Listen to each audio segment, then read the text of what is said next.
सारे भाई ने राम राम दोस्तों, मैं प्रदीप संधू भाइयों। अब मैं हूँ चाणा में, और चाणा में आज भाई सर्व धर्म और सर्व जातीय सम्मेलन किया गया किसानों के द्वारा, क्योंकि किसान आंदोलन को आज 9 महीने पूरे हो गए हैं। देखिए भाई, पूरे किसान आज बहुत भारी संख्या में यहाँ पर एकत्रित हुए, और जो सर्व धर्म और सर्व जातीय सम्मेलन यहाँ पर किया गया उसको लेकर हम लोग जो किसान यहाँ पर एकत्रित हुए थे, आइए उनसे बातचीत करेंगे। इसमें क्या बड़े फैसले लिए गए? आज इसमें हमने काफ़ी प्रस्ताव रखे हैं जो सर्वधर्म सर्व जातीय सभी लोगों की सहमति से।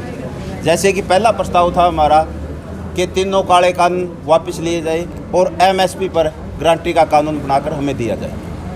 तो इसके अलावा जो विधानसभा में मंगलवार को 24/8 को जो विधेयक पास हुआ है उसको तुरंत प्रभाव से खारिज किया जाए। वो किसान विरोधी, मजदूरों के और किसानों के जो भी कर्जे हैं सरकार माफ़ करने का काम। और जो इस प्रकार के जैसे बहुत सारे फैसले हमने आज तकरीबन 15 फैसलों पर हमारी इस किसान पंचायत ने, जो सभी धर्मों की और सभी जातियों की पंचायत थी, मोहर लगाने का कार्य किया। तो महापंचायत में सभी धर्म पहुँच पाएंगे? हाँ, हिंदू, मुस्लिम, सिख, ईसाई, मैं कहूँगा कि सभी धर्मों के लोग इस पंचायत में पहुँचे हैं। दलित समाज से भी यहाँ पहुँचे हैं, व्यापारी भाई भी पहुँचे हैं, मजदूर भी पहुँचे और किसान भाई भी पहुँचे। तो आज एक काली पट्टी बंद जो प्रदर्शन किया आपने, उसका क्या मैसेज था? इसका हमारा सरकार को एक मैसेज देना था कि इस आंदोलन को 9 महीने हो गए, कि 9 महीने पहले अंग्रेज़ों के टाइम भी इस प्रकार के कानून आए थे। तो चाचा अजीत सिंह की अगुवाई में वो आंदोलन चला था और अंग्रेज़ी सरकार ने 9 महीने के बाद इन काले कानूनों को वापस लेने का काम किया। तो हमारी सरकार से मांग थी कि इस सोई सरकार को जो जगाने के लिए हमने आज आंखों पर पट्टी बांध के एक संदेश दिया कि सरकार जागे। और राष्ट्रपति जो देश का सर्वोच्च पद है, तो राष्ट्रपति से हमने इस पंचायत के माध्यम से अपील भी की है और ज्ञापन भी देने का काम करेंगे कि इन तीनों काले कानून को वापसी करवाने का काम करे और एमएसपी पर हमें गारंटी देने का काम करे और गरीब मजदूर की और किसान की जो भी समस्या है उसको निदान कराने का काम। एक आगामी रणनीति क्या बनाई जाएगी? आगामी रणनीति तो 5 तारीख की हमारी मुजफ्फरनगर रैली है, तो उसके लिए भी हमने सभी गांव-गांव से आए हुए किसान भाइयों को, मजदूर भाइयों को, व्यापारी भाइयों को उस रैली में पहुंचने का इस मीटिंग के माध्यम से न्योता भी दिया है। और हम कहना चाहेंगे हरियाणा से लाखों की संख्या में मुजफ्फरनगर पहुंचने का कार्य करेंगे और ये वर्ल्ड की सबसे बड़ी पंचायत होगी। महिलाओं की भागीदारी भी इसमें बढ़ चढ़ कर होगी और लाखों की संख्या में महिलाएं इस रैली में पहुंचने का कार्य करेंगी। जी प्रधान जी, जो आज की जो महापंचायत, वो तो सब प्रधान जी ने बता ही दिया, लेकिन जो खास एजेंडे, एक तो 5 तारीख को जो मुजफ्फरनगर में विश्व की सबसे बड़ी पंचायत ये किसान करके दिखाएगा, और उस पंचायत उस रैली के बाद इस किसान आंदोलन को एक नई दिशा और दशा मिलेगी, जिससे मोदी और योगी सरकार के घुटने टिकाने का काम और ये आगाज वहाँ से फूकने का ये किसान करेंगे। वह दिल्ली के बॉर्डरों पे भी भारी से भारी संख्या में मजबूती का कोई ना कोई ऐलान वहाँ से किया जाएगा, और जिससे आपको हाजिरी वहाँ पहले की तरह जैसे दिसंबर और जनवरी में थी उससे ज़्यादा हाजिरी आपको बॉर्डरों के ऊपर मिलेगी।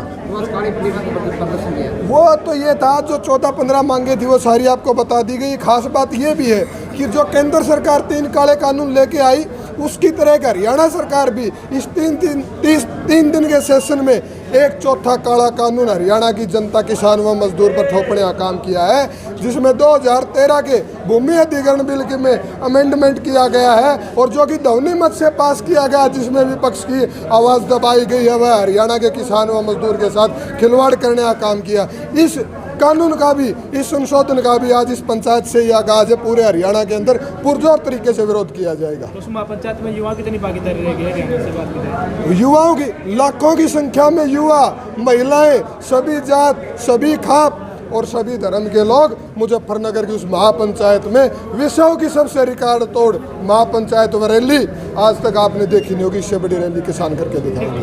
ठीक है, धन्यवाद जी। देखो जी बताइए, आपको महिलाएं से रिलेटेड कोई प्रस्ताव कैसे है? नहीं, महिलाओं का जैसे उत्पीड़न है, महिलाओं की सुरक्षा है, तो इस सरकार में तो ना तो कोई महिलाओं की सुरक्षा है, ना कोई सिस्टम। महिलाओं पर यदि कोई अत्याचार होता है तो उसके लिए भी हमने एक प्रस्ताव इसमें पास किया है। वैसे तो 15 प्रस्ताव पास करे हैं, उसमें से एक महिलाओं के लिए भी सरकार सुरक्षा का जिम्मेवारी ले महिलाओं की।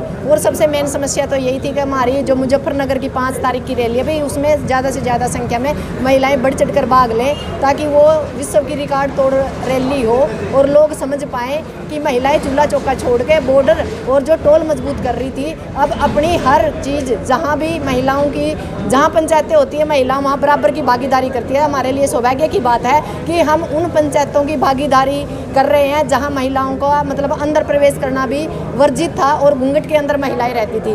और आज हम उस प्लेटफार्म पे आके अपने विचार मतलब बराबर में हमारे बुजुर्गों के साथ बैठ के हम अपने विचार साझा करते हैं और हम रणनीतियाँ बनाते हैं। हमारे लिए ये आंदोलन एक सौभाग्य की बात है। इसने आंदोलन ने महिलाओं को एक प्लेटफार्म दिया है जो आने वाले टाइम में इस भारत की जो दशा और दिशा है उसको निर्धारित करने में महिलाओं का अहम रोल रहेगा। तो गांव में किस तरीके से महिलाओं को समझाने का काम करते हैं? नहीं, महिलाओं को समझाने की कोशिश कर रहे हैं भाई, हमारा काम सिर्फ चूल्हा चौका बच्चे पालना और मतलब खेती बाड़ी नहीं, हमारा काम और भी है। हमारे क्या अधिकार हैं और अधिकारों को हमने जो हमारा अधिकारों का हनन करता है तो उसकी हमने सुरक्षा कहाँ से मांगनी है।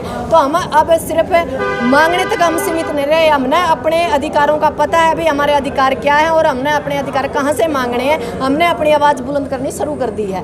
ये एक मतलब एक नया हिंदुस्तान का आगाज़ है जब महिलाएं लाखों की संख्या में धरातल पर हैं या सड़कों पे लाओ। मतलब पहले टाइम में कहते थे भाई एक लक्ष्मी बाई, आज तो लाखों लक्ष्मी बाई मैदान में हैं। तो सीधी सी बात है भी जो भारत का इतिहास है वो तो बदलना ही बदलना है। जी बताइए, हिंदू मुस्लिम सिख ईसाई जो आज सर्वधर्म सम्मेलन किया है, इससे क्या मैसेज जाएगा? 3 कृषि कानून सरकार फिर भी विरोध नहीं कर रही है। देखिए, सबसे बड़ा तो मैसेज आज का नहीं है, आज से 9 महीने पहले जब से ये आंदोलन शुरू हुआ है तभी से इसमें हिंदू मुस्लिम सिख ईसाई आपस में सब भाई भाई, जैसे कि यहाँ पर नहीं दिल्ली में आप में से कोई अगर गया हो तो आप वहाँ पर देखेंगे जाकर के सभी शाम को सुबह सभी भाई भाई सभी इकट्ठे बैठते हैं। और हमारे लिए आज तक दुनिया के इतिहास में पहला आंदोलन है जिसमें सभी धर्मों के लोग आपस में इकट्ठे रहते हैं, साथ में इकट्ठे खाना खाते हैं और किसान और मजदूर की एकता को जिंदाबाद करते हैं। और इसी से भी आप यहाँ पर भी हमारा यही मकसद था आज कि हिंदू मुस्लिम सिख ईसाई आपस में सब भाई भाई, और सभी आप देख रहे हैं सभी एक साथ बैठे हैं, इकट्ठे हैं और किसान और मजदूर और इस संघर्ष को मजबूत करने के लिए यहाँ पर इकट्ठे हुए हैं। और जब तक ये तीनों काले कानून वापस नहीं होंगे हम मोदी सरकार के खिलाफ ऐसे ही डटे रहेंगे। इनकलाब जिंदाबाद, जय हिंद। क्या नाम है? मैं वीरेंद्र सिंह, गाँव पिपलधा से। धन्यवाद बहुत बहुत। लो जी, अपने